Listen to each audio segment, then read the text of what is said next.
Hello friends, स्वागत है आप सभी लोगों का हमारे चैनल कुकिंग स्टडी में। मैं कमल बेस्ट। इस वीडियो के माध्यम से दोस्तों आपको यहाँ पर कराऊंगा केमिस्ट्री का पार्ट नंबर 17 दोस्तों, अर्थात यहाँ पर आपको मिलेगा रसायन विज्ञान का पार्ट नंबर 17। इससे पहले दोस्तों आपको 16 पार्टों में महत्वपूर्ण क्वेश्चन कराए जा चुके हैं। यदि आपने उनको ना देखा हो दोस्तों, उनको आप जरूर देख लें ताकि आपके पिछले वाले क्वेश्चन भी लगातार क्लियर हो जाए। आज हम बात करेंगे दोस्तों महत्वपूर्ण क्वेश्चनों की, जो आपके रसायन विज्ञान का भाग नंबर 17 हम आपको देखेंगे। तो सारे क्वेश्चन आप लगातार नोट कर लेंगे एक कॉपी और पेन निकाल के दोस्तों। और साथ में दोस्तों यदि आपने हमारे चैनल को सब्सक्राइब ना किया हो तो प्लीज़ सब्सक्राइब कर लें ताकि आपको इस प्रकार की वीडियोज़ लगातार मिलते रहें और दोस्तों हमें भी लगातार प्रोत्साहन मिलता रहे। तो शुरू करते हैं क्वेश्चनों को, आराम से आप देखें। पहला क्वेश्चन दोस्तों आपको दिखाई देता है, सर्वाधिक यौगिक बनाने वाली अक्रिय गैस कौन सी वाली होती है। आपको बताना है noble gas makes maximum compounds. दोस्तों यहाँ पर देखिए, आप यहाँ पर आपका नोबल गैस लिखा है। जो आपकी नोबल गैस होती है दोस्तों, उनमें से आपका मैक्सिमम कंपाउंड बनाने वाली, अर्थात दोस्तों मैक्सिमम अधिकतम सर्वाधिक यौगिक बनाने वाली गैस कौन सी वाली होती है। इनमें दोस्तों आपका जीनोन होगा या आर्गन होगा या हीलियम होगा या ऑक्सीजन होगा। ये दोस्तों आपके यहाँ पर हो जाएगा जीनोन। जीनोन जो होती है दोस्तों, ये एक प्रकार से फ्लोरीन के साथ में दोस्तों और ऑक्सीजन के साथ में क्या बनाती है, कंपाउंड बनाती है दोस्तों। यदि आप देखें एग्जांपल के तौर पे HCF को देखें, या फिर आप देखें HCOF को देखें, या फिर आप HCO को देखें, तो अलग अलग प्रकार के दोस्तों क्या बनाती है, कंपाउंड बनाती है। तो यहाँ पर आप कह देंगे दोस्तों जीनोन सर्वाधिक कंपाउंड बनाती है। तो ऑप्शन नंबर आपका ए वाला सही हो जाएगा। अगला क्वेश्चन देखिए दोस्तों, दिया सलाई की नोक में क्या रहता है, अर्थात दोस्तों आपको बताना है which element is used in माचिस। दोस्तों यहाँ पर देखिए, आपने माचिस को देखा होगा, उसकी तीलियों में दोस्तों जो एलिमेंट इस्तेमाल होता है वो क्या होता है आपको बताना है। ये दोस्तों आपके यहाँ पर क्या होता है, ये आपका रेड फास्फोरस होता है दोस्तों, फास्फोरस हो जाएगा। तो ऑप्शन नंबर आपका दोस्तों हो जाएगा ए वाला, रेड फास्फोरस आपका इस्तेमाल होता है। अगला क्वेश्चन देखिए दोस्तों, कार्बन डेटिंग निम्न की आयु निर्धारित करने में प्रयोग होती है। अर्थात दोस्तों आपको बताना है carbon dating is used in find out life time of. किन की लाइफ टाइम निकालती है दोस्तों, पौधों की या चट्टानों की या जीवाश्म की या ये सभी। आप जानते हैं दोस्तों कार्बन का जो आइसोटोप होता है दोस्तों, आइसोटोप कहने का मतलब है समस्थानिक जो होता है, उनमें दोस्तों आपका C14 वाला होता है। तो इसका इस्तेमाल एक प्रकार से काहे में किया जाता है दोस्तों, कार्बन डेटिंग में किया जाता है। अर्थात दोस्तों एक प्रकार से कार्बन के द्वारा जीवाश्म जो होते हैं, जीवाश्म कहने का मतलब है जो आपका दोस्तों ऑर्गेनिज्म होते हैं, ऑर्गेनिज्म का दोस्तों लाइफ टाइम निकालने के लिए इसका इस्तेमाल होता है।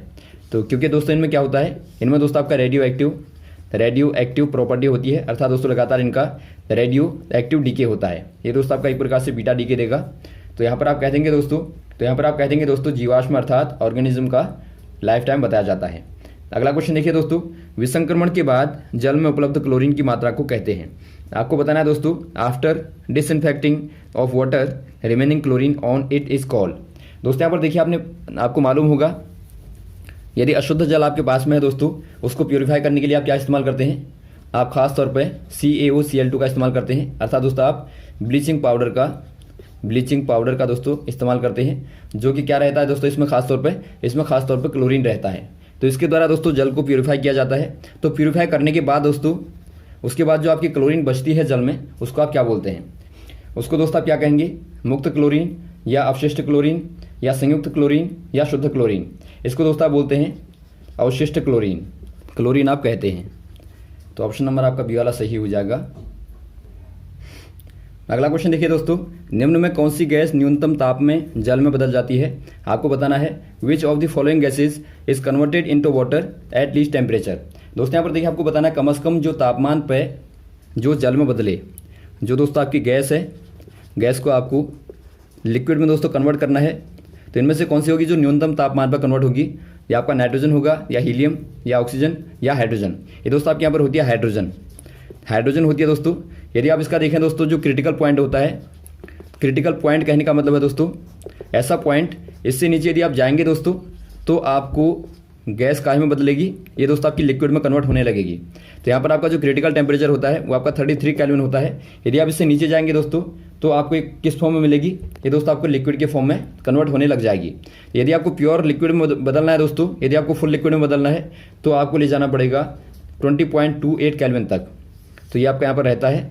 और यदि आपको दोस्तों इसको आप सेल्सियस में देखें तो आपका होता है माइनस का 252.8 डिग्री सेंटीग्रेड। यदि आप फ़ारेनहाइट में देखें दोस्तों तो ये आपके यहाँ पर आएगा -423.17 डिग्री फ़ारेनहाइट में। तो इसको आप आराम से टेम्परेचर कन्वर्जन के माध्यम से निकाल लेंगे। तो तापमान भी दोस्तों कभी कभार पूछा जाता है, तो इनको भी आप याद रखेंगे। तो यहाँ पर आपका हो जाएगा दोस्तों हाइड्रोजन। अगला क्वेश्चन देखिए दोस्तों, निम्न में से कौन सी गैस ग्रीन हाउस गैस नहीं है। आपको बताना है which gas is not a green house gas. आपको मालूम होगा दोस्तों जो आपकी ग्रीन हाउस गैसेज होती हैं उनमें क्या होता है दोस्तों, क्या खासियत होती है। जो ग्रीन हाउस गैसेज होती हैं दोस्तों ये लगातार एटमॉस्फेयर के दोस्तों टेम्परेचर को क्या करती हैं, बढ़ाती हैं, या फिर आप कहेंगे दोस्तों इंक्रीज करती हैं। तो ऐसी गैसेज क्या होती हैं दोस्तों, कार्बन डाइऑक्साइड, क्लोरोफ्लोरोकार्बन या हाइड्रोजन या नाइट्रिक ऑक्साइड। यहाँ पर आप देखते हैं दोस्तों जो आपका CO2 होती है और आपकी जो CFC होती है और जो आपकी दोस्तों नाइट्रिक ऑक्साइड होती है, ये तीनों ही दोस्तों लगातार तापमान को बढ़ाती हैं एटमॉस्फेयर के, जबकि दोस्तों आपका हाइड्रोजन यहाँ पर एक प्रकार से ग्रीन हाउस गैस नहीं है। तो आप कह देंगे दोस्तों आप ऑप्शन नंबर सी वाला आपका सही हो जाएगा। यहाँ पर दोस्तों आप मीथेन को भी याद रखेंगे, CH4 को, ये भी दोस्तों एक प्रकार से ग्रीन हाउस गैस होती है क्योंकि ये भी दोस्तों लगातार तापमान को बढ़ाती है, अर्थात दोस्तों टेम्परेचर को बढ़ाती है। तो यहाँ पर आपका हो जाएगा ऑप्शन नंबर सी वाला। अगला क्वेश्चन देखिए दोस्तों, बैटरी में निम्न में से किस अम्ल का प्रयोग होता है। आपको बताना है दोस्तों एसिड यूज्ड इन बैटरी। यदि आप देखें दोस्तों बैटरियों में जो मोस्ट कॉमन एसिड होता है, यदि आप देखें बैटरी में, इसमें दोस्तों आपका लेड बैटरी को यदि आप देखें वहाँ पर दोस्तों आपका क्या इस्तेमाल होता है, वहाँ पर दोस्तों आपका होता है H2SO4, या फिर आप कहें दोस्तों सल्फ्यूरिक एसिड का दोस्तों इस्तेमाल होता है। यहाँ पर यदि आप देखें दोस्तों एक आपका होता है एनोड होता है, एक आपका होता है कैथोड। एनोड पे दोस्तों क्या होता है, लेड डाइऑक्साइड होता है, और यहाँ पर दोस्तों आपका मेटेलिक फॉर्म में आपका लेड होता है। और यहाँ पर आप देखते हैं सॉल्यूशन जो होता है दोस्तों वो आपका H2SO4 का होता है, H2SO4 होता है। तो इस प्रकार से दोस्तों इस्तेमाल की जाती है बैटरी में, एसिड का इस्तेमाल किया जाता है। तो यहाँ पर आप कह देंगे दोस्तों सल्फ्यूरिक एसिड हो जाएगा H2SO4। अगला क्वेश्चन देखिए दोस्तों, सूर्य में होते हैं, आपको बताना है गैसेस प्रेजेंट इन सन। दोस्तों यहाँ पर देखिए यदि आप सूर्य में देखें, सन में दोस्तों जो आपकी गैसेज होती हैं वो आपकी खास तौर पर हाइड्रोजन और हीलियम होती हैं। आपको बार बार बताया गया दोस्तों जो सन में रिएक्शन होती है वो कैसी होती है दोस्तों, वो आपकी न्यूक्लियर फ्यूजन की होती है, अर्थात दोस्तों वहाँ पर एक प्रकार से नाभिकीय संलयन होता है दोस्तों। संलयन किन में होगा दोस्तों, हाइड्रोजन और हीलियम के नाभिकों में होता है। यहाँ पर यदि आप देखें दोस्तों हाइड्रोजन मिलके लगातार दोस्तों यहाँ पर हीलियम को बनाते हैं और यहाँ पर आपका न्यूट्रॉन निकलता है और ऊर्जा निकलती है, और बाद में दोस्तों ये लगातार फिर से हीलियम और हाइड्रोजन के नाभिक मिलकर दोस्तों लगातार इस प्रकार से जुड़ते रहते हैं और ऊर्जा को निकालते रहते हैं। तो यहाँ पर आप कह देंगे दोस्तों हाइड्रोजन और हीलियम होती है, जिनमें दोस्तों आपकी मोस्टली क्या होती है, हाइड्रोजन ही होती है। तो ऑप्शन नंबर आपका ए वाला सही हो जाएगा। अगला क्वेश्चन देखिए दोस्तों, निम्न में से किसको सार्वत्रिक विलायक कहा जाता है। आपको बताना है दोस्तों which is called universal solvent. यदि आप बात करें दोस्तों यूनिवर्सल सोलवेंट की, विलायक होता क्या है दोस्तों, आप जानते होंगे। यदि आप एक सॉल्यूशन को लें, एक विलेन को लें दोस्तों, वहाँ पर क्या होता है, एक आपका होता है दोस्तों सॉल्यूट और एक आपका होता है सोलवेंट। सोलवेंट कहने का मतलब है दोस्तों जो आपका विलायक होता है, जो एक प्रकार से घोलने वाला होता है, सॉल्यूट को अर्थात विलय को घोलने वाला होता है। विलय घोलने वाला हो गया और ये दोस्तों आपका घोलने वाला हो गया। तो यहाँ पर आप देखते हैं दोस्तों खास तौर पर जो मैक्सिमम इस्तेमाल होता है वो आपका होता है दोस्तों वाटर अर्थात दोस्तों जल का इस्तेमाल होता है।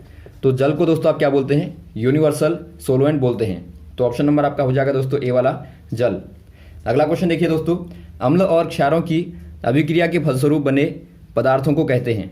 आपको बताना है दोस्तों resultant products after reacting acid and base are called.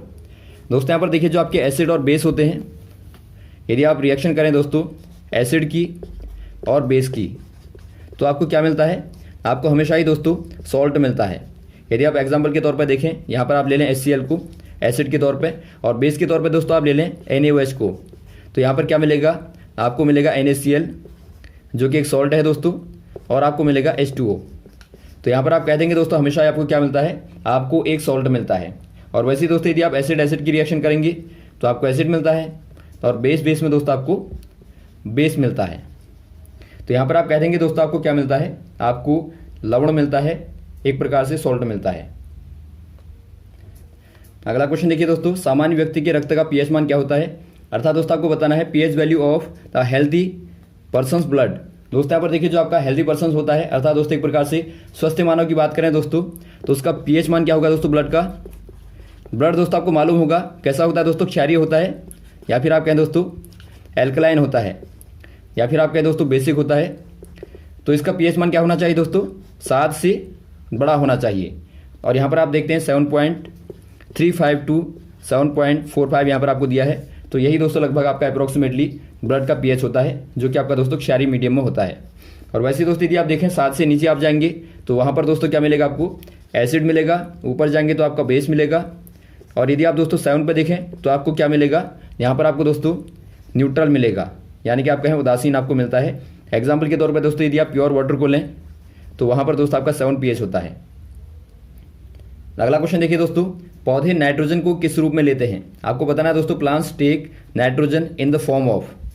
आपको मालूम होगा दोस्तों, पौधों को बहुत सारे एलिमेंट्स की आवश्यकता होती है, जिनमें दोस्तों आपका नाइट्रोजन है या कैल्शियम है या मैग्नीशियम है। खासतौर पर दोस्तों नाइट्रोजन को बहुत ज़्यादा उपयोग में लाया जाता है पौधों के द्वारा।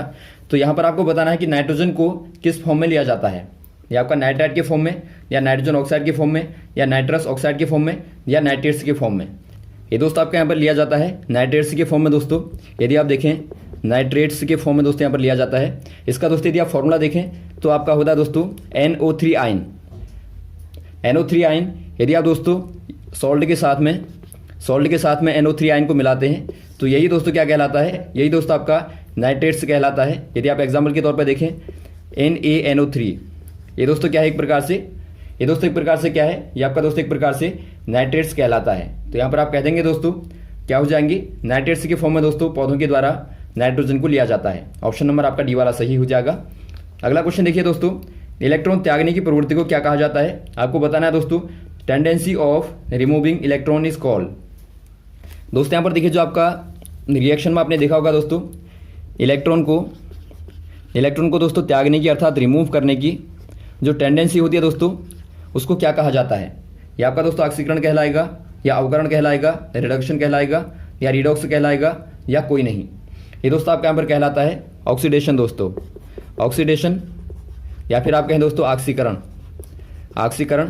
इसमें दोस्तों आपको हमने बताया था एक प्रकार से आपका रिएक्शन में क्या होता है, एक दोस्तों आपका ऑक्सीडाइजिंग दोस्तों एजेंट होता है, एक दोस्तों आपका अदर एलिमेंट होगा। दोनों में रिएक्शन होगी दोस्तों, तो यहाँ पर क्या होता है, लॉस ऑफ इलेक्ट्रॉन होता है, या फिर आप कहें दोस्तों यहाँ पर क्या होता है, इलेक्ट्रॉन का दोस्तों क्या होता है, रिमूविंग होती है, या फिर आप कहें दोस्तों इलेक्ट्रॉन को त्यागा जाता है। तो इसीलिए दोस्तों यहाँ पर लॉस होता है। तो आप इसको क्या बोल देते हैं, इसको आप बोलते हैं दोस्तों ऑक्सीडेशन रिएक्शन। तो ऑप्शन नंबर आपका ए वाला सही हो जाएगा, ऑक्सीकरण। तो यहाँ तक दोस्तों आप क्वेश्चन को क्लियर करें। उम्मीद है आपको समझ में आया होगा दोस्तों। यदि आपको कोई कन्फ्यूजन हो तो आप कमेंट बॉक्स में कमेंट कर सकते हैं, और आगे भी दोस्तों आपको लगातार श्रृंखला में क्वेश्चन को कराते रहेंगे। लगातार हमारे साथ बने रहेगा। Okay, thanks. जय हिंद, जय भारत।